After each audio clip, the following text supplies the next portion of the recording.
Ama, sa mga sandaling ito, ilalapit ko po sa iyo ang mga mag-asawa na nasa gitna ng matinding pagsubok, mga mag-asawang nasa gitna ng apoy, sinusubok ang kanilang relasyon.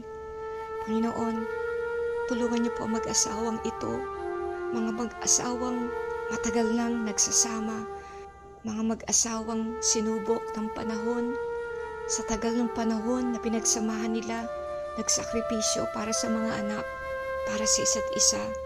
Panginoon, ang relasyong ito ng mag-asawang ito ay nasa bingit ng pagkawasak dahil ang isa sa kanila natukso, nadala ng tukso, nagkaroon ng relasyon, nagkaroon ng kalaguyo.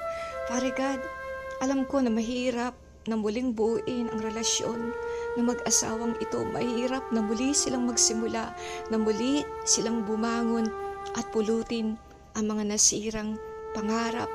Alam ko, Panginoon, mahirap na muling buuin ang pagtitiwala ng asawang nasaktan. Mahirap na muling magsimula.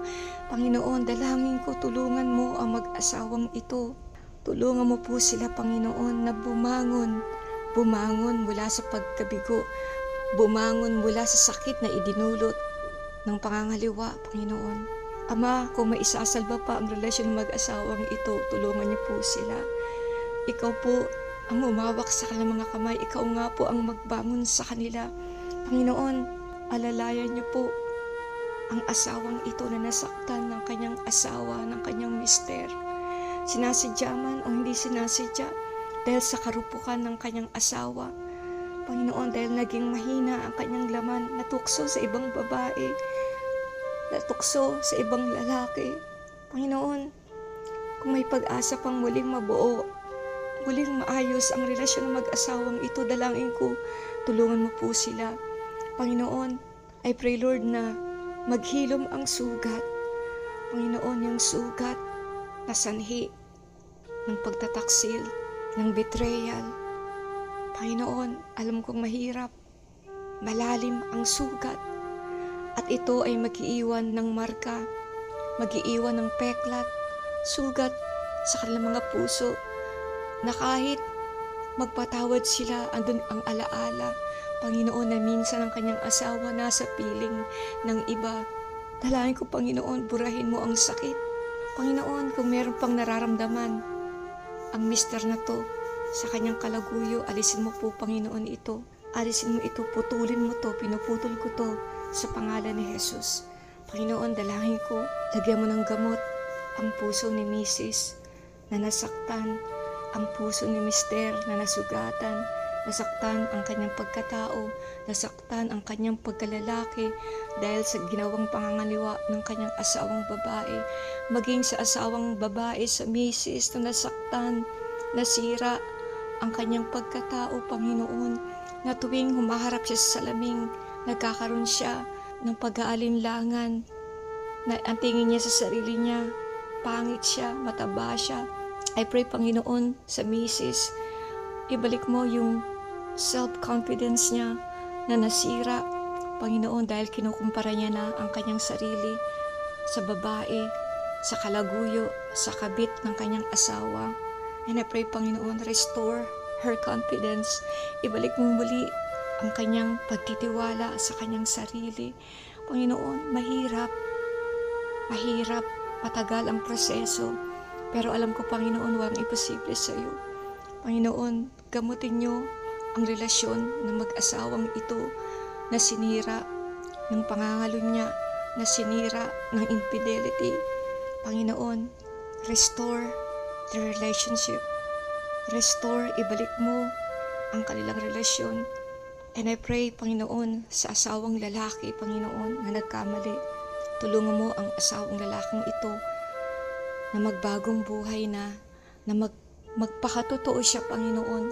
And I pray, Panginoon, ikaw ang gumawa, ikaw nga po ang mag-ayos sa mag-asawang ito. Panginoon, marami pong salamat. Marami pong salamat. Sapagkat ikaw ang aming dakilang manggagamot. Hindi lang karamdaman ang pinapagaling mo, hindi lang sakit ang kaya mong pagalingin. Kaya mo ring pagalingin ang mga nasirang relasyon, ang mga nawasak na relasyon, bunga ng pangangalo niya. Panginoon, bunga ng pagtataksil. Walang imposible sa iyo, Panginoon. Dalangin ko, let your healing balm flow sa pangalan ni Jesus. Hayaan mo ang gamot na galing sa mga kamay mo ay umagos, umatak sa puso na mag-asawang ito. Panginoon, alisin mo yung kahihiyan sa pangalan ni Jesus. In the name of Jesus. Maraming salamat, Panginoon. Salamat, pinagkakatiwala ko mag-asawang ito habang sila ay nagpapagaling ng kanilang mga sugat. Samahan mo po sila. Samahan niyo po sila sa kanilang pag-iyak. Panginoon, sa pag-iyak ni Mrs.